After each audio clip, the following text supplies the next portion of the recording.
हम सभी जानते हैं कि व्यक्ति का मन बहुत चंचल होता है। यही कारण है कि मन अशांत रहता है और कई तरह के सवालों का जन्म भी अशांत मन के कारण ही होता है। यदि आप जीवन में शांति चाहते हैं तो इसके लिए जरूरी है मन को शांत करना। लेकिन मन को शांत कैसे किया जाए? गौतम बुद्ध से जुड़ी इस कहानी के माध्यम से आप जान सकते हैं कि मन को शांत करने का क्या तरीका है। इसमें भगवान गौतम बुद्ध द्वारा मन को शांत करने के आयामों के बारे में बताया गया है। जानते हैं इस कहानी के बारे में जिससे आपका जीवन बदल जाएगा। मन को शांत करने की कहानी। एक बार एक लड़का गौतम बुद्ध के पास जाकर कहता है, मेरे जीवन में बहुत अशांति है, कृपया करके आप मेरे मार्गदर्शन कीजिए जिससे कि मैं इस अशांति से छुटकारा पा सकूं। गौतम बुद्ध ने उस लड़के से जीवन की अशांति का कारण पूछते हैं। लड़का उत्तर देता है, अत्यधिक विचारों के कारण मेरे भीतर बहुत सारे विचार आते हैं जिससे मेरा मन अशांत रहता है। बुद्ध मुस्कुराते हुए कहते हैं, ऊपर आकाश की ओर देखो और बताओ कि तुम्हें सूर्य दिख रहा है। लड़का ऊपर की ओर देखता है और कहता है, धूप दिख रहा है। बुद्ध उससे पूछते हैं कि अगर तुम लगातार धूप में खड़े रहोगे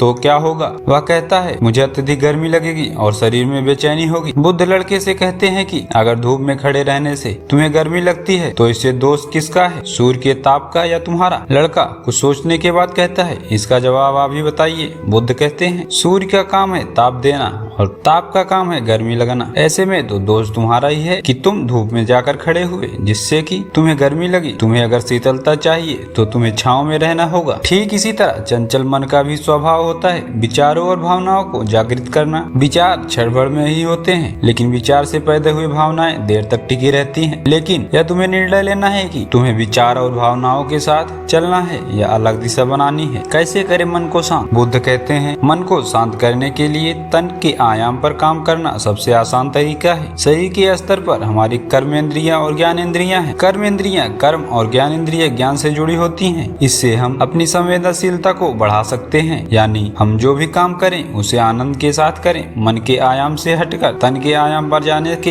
ही तुम्हारी चित्त शांत होगी। ऐसा करने से तुम मन के आयाम से हटकर शरीर के आयाम पर आ जाओगे। ठीक उसी तरह जैसे तुम धूप से हटकर छांव में आ सकते थे। मन के आयाम से हटने पर तुम्हारी जागरूकता तन पर आ जाएगी। जब तुम तन के आयाम पर काम करोगे तब तुम्हारी चित्त शांत होगा। इसलिए हर काम को तन के आयाम पर करने से मन स्वतः शांत हो जाता है। अपने मन के विचार और भावनाओं को नहीं बल्कि सुर को सुनो। लड़का बुद्ध से कहता है, अपने भीतर के सुर को कैसे सुने? बुद्ध कहते हैं, किसी शांत स्थान पर रहकर जहाँ शांति हो तब अपनी आंखें बंद करो और मन के भीतर चल रहे शोर से हटकर भीतर के सुर को सुनने की कोशिश करो। सुर निरंतर चलता रहता है लेकिन बाहर की शोर के कारण तुम अपने मन के भीतर चल रहे शोर को नहीं सुन पाते हो। जब तुम अपने दोनों कानों को अपने हाथ से बंद कर दोगे तभी मन के सुर को सुन पाओगे। इस तरह तुम मन की अशांति से दूर हो जाओगे और तुम्हारा मन भी शांत हो जाएगा।